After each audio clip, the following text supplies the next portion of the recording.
వేల్ సమస్యతో బాధపడుతున్నారా? ఇప్పుడు లేజర్ చికిత్సతో ట్రీట్మెంట్ రేంజ్ హాస్పిటల్స్ లో శాశ్వత పరిష్కారం. ఇప్పుడే సంప్రదించండి.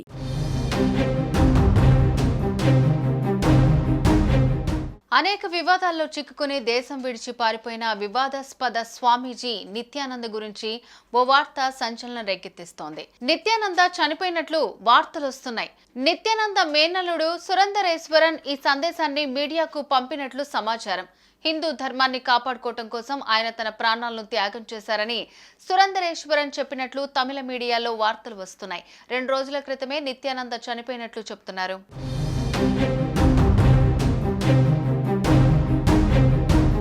నిత్యానంద చనిపోయినట్లు వస్తున్న వార్తల్లో నిజం ఎంత అనేది మాత్రం ఇంకా తెలియరాలేదు.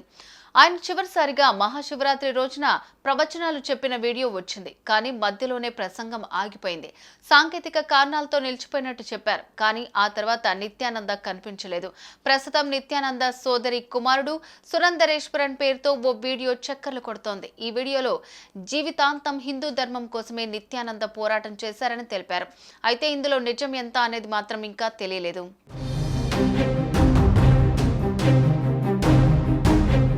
నిత్యానంద చివరిసారిగా మహాశివరాత్రి రోజున జరిగిన ఆధ్యాత్మిక కార్యక్రమంలో పాల్గొన్నారు.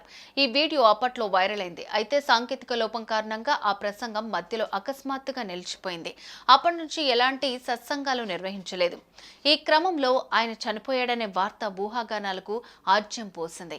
ఆయన ఎలా చనిపోయినట్టు పలు మీడియాల్లో కథనాలు వెలువడుతున్నా కారణం ఏంటి అనేది మాత్రం చెప్పడం లేదు. ఏప్రిల్ 1 కావడంతో ఫూల్స్ ను చేయడానికి ఇలా పుకార్లు పుట్టించారా అనే అనుమానం కూడా కలుగుతుంది.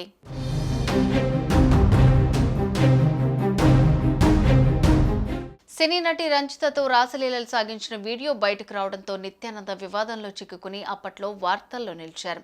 అహ్మదాబాద్తో పాటు దేశంలోని 41 ప్రాంతాల్లో నిత్యానంద ఆశ్రమాలు ఉన్నాయి. సెక్స్ స్కాండల్ కేసులో ఇరుక్కుని నిత్యానంద దేశం విడిచి పారిపోయాడు. ఆ తర్వాత హిందువుల కోసం కైలాస అనే ఒక ప్రత్యేక దేశం సృష్టించానని, అక్కడే ఉంటున్నానని, భక్తులు ఆహ్వానితులేనని, రిజిస్ట్రేషన్ చేసుకోవచ్చని నిత్యానంద ఒక వీడియో విడుదల చేసి అందరినీ ఆశ్చర్యానికి గురిచేశాడు.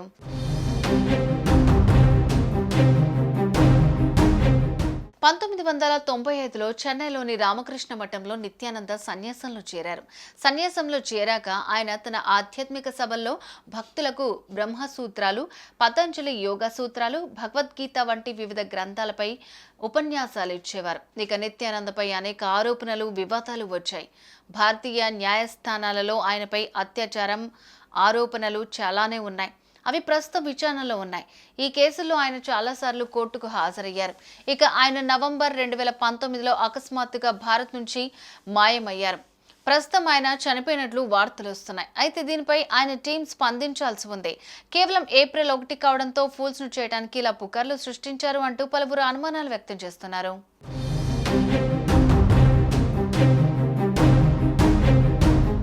సుమన్ టీవీలో మీ పర్సనల్ అండ్ బిజినెస్ ప్రమోషన్స్ కోసం కింది నెంబర్కి కాంటాక్ట్ చేయండి.